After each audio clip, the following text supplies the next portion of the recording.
Baik, bismillahirrahmanirrahim. Assalamualaikum warahmatullahi wabarakatuh. Halo, kembali lagi dengan saya Muhammad Farhan Nasrul. Pada video kali ini kita akan membahas tentang amanat, gaya bahasa, dan tema yang ada pada puisi. Tema, gaya bahasa, dan amanat adalah tiga komponen penting dalam menganalisis sebuah puisi atau karya sastra. Mari kita bahas ketiganya secara singkat. Yang pertama ada tema. Tema adalah pesan atau ide pokok yang ingin disampaikan oleh penyair melalui puisi.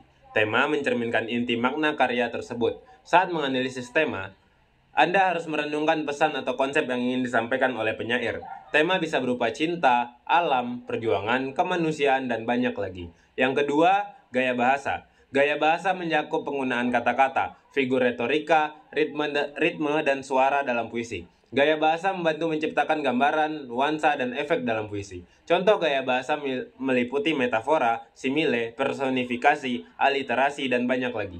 Menganalisis gaya bahasa membantu Anda memahami bagaimana penyair menyampaikan tema dan pesannya. Yang ketiga adalah amanat. Amanat adalah pesan, nasihat, atau pelajaran yang dapat diambil dari puisi. Ini adalah pesan yang ingin disampaikan kepada pembaca untuk merenungkan atau diterapkan dalam kehidupan mereka. Amanat seringkali terikat erat dengan tema dan gaya bahasa puisi, dan melibatkan pemahaman makna yang lebih dalam dari karya tersebut. Selanjutnya kita akan bahas tentang bagaimana cara menentukan tema, gaya bahasa, dan amanat dalam puisi. Yang pertama, menentukan tema. Menentukan tema dalam sebuah puisi bisa menjadi proses yang menarik dan bermakna. Berikut adalah beberapa langkah yang menentukan tema dalam sebuah puisi. Yang pertama, baca puisi lebih dari sekali. Yang kedua, identifikasi kata-kata kunci. Perhatikan kata-kata atau frasa yang sering muncul dalam puisi. Yang ketiga, renungkan pesan umum. Merenungkan pesan atau pesan umum yang mungkin tersirat dalam sebuah puisi. Yang keempat, perhatikan konflik atau pertentangan yang ada di dalam sebuah puisi tersebut. Yang kedua, cara menentukan gaya bahasa dalam suatu puisi. Yang pertama, tinjau penggunaan kata-katanya. Yang kedua, analisis ritme dan rima. Tinjau pola ritme atau metrum dan rima dalam puisi. Puisi dapat memiliki pola metrum yang konsisten atau berubah-ubah. Dalam rima bisa menjadi pola yang berulang atau acak. Yang ketiga, pahami kosakata khusus. Jika ada kosakata khusus atau terminologi khusus dalam puisi yang mungkin tidak familiar, cobalah untuk mencari maknanya. Yang keempat, evaluasi penggunaan bahasa. Yang ketiga, cara menentukan amanat. Yang pertama, baca puisi secara keseluruhan. Yang kedua, identifikasi tema utama. Tentukan tema utama atau pesan umum yang muncul dalam sebuah puisi. Yang ketiga, analisis gaya bahasa. Pertimbangkan bagaimana gaya bahasa, pengulangan ritme, atau suara penyair dapat mempengaruhi pemahaman amanat. Yang keempat, perhatikan narasi atau konflik yang muncul dalam puisi tersebut. Yang kelima, pertimbangkan suasana dan emosi. Pada video kali ini kita akan mengambil contoh puisi Aku dari karya Chairil Anwar. Kita akan coba melihat gaya bahasa, amanat, dan tema yang ada dalam puisi tersebut. Yang pertama, gaya bahasa. Puisi Aku karya Chairil Anwar ditulis dengan bahasa yang kuat dan ekspresif. Chairil Anwar dikenal dengan penggunaan bahasa yang tegas dan emosional dalam karyanya. Beberapa gaya bahasa yang dapat diidentifikasi dalam puisi Aku ini meliputi yang pertama, personifikasi.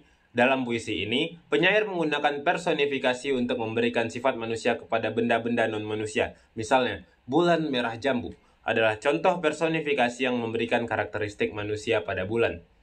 Yang kedua, metafora. Puisi ini mengandung metafora yang kuat. Misalnya, tubuhku sebuah kuburan adalah metafora yang menggambarkan tubuh penyair sebagai kuburan, menciptakan gambaran tentang kematian. Yang ketiga, simile. Simile juga digunakan seperti dalam baris, seperti bantal telah lusuh digigit tikus. Kata seperti ini di sini mengidentifikasi perbandingan dan menggambarkan kondisi bantal yang lusuh.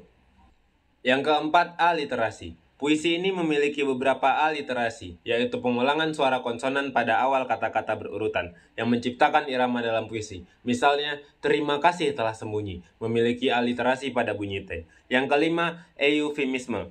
Puisi ini menggunakan eufemisme untuk menyampaikan ide-ide yang berat secara lebih halus. Misalnya, terima kasih telah sembunyi, merujuk pada kematian, tetapi mengungkapkan dengan cara yang lebih santun.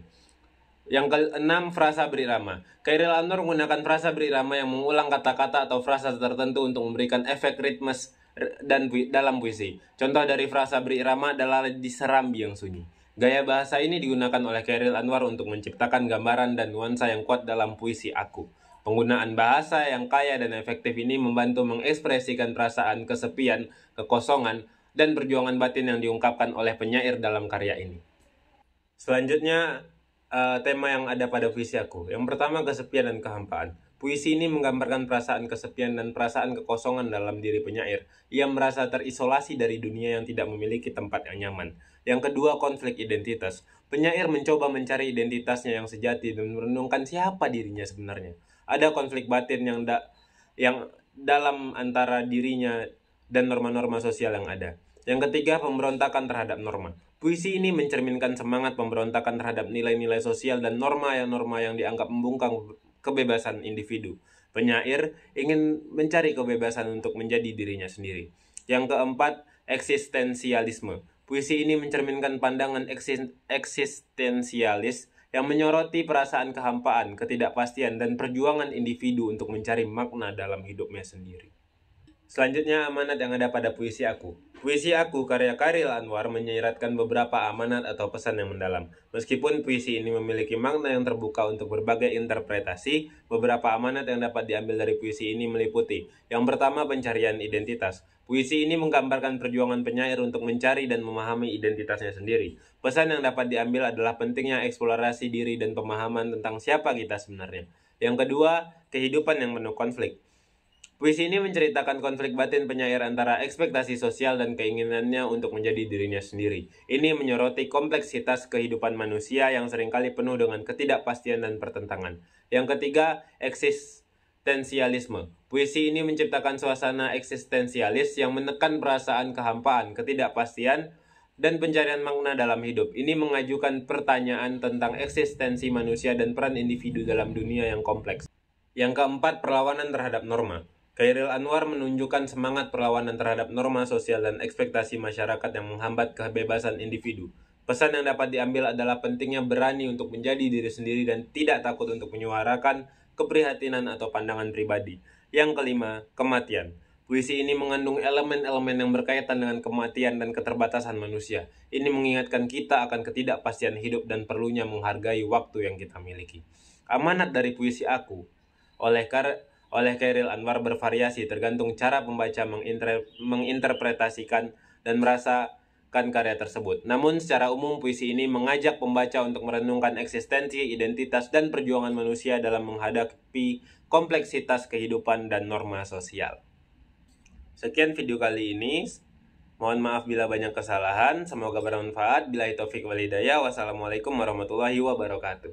Dadah.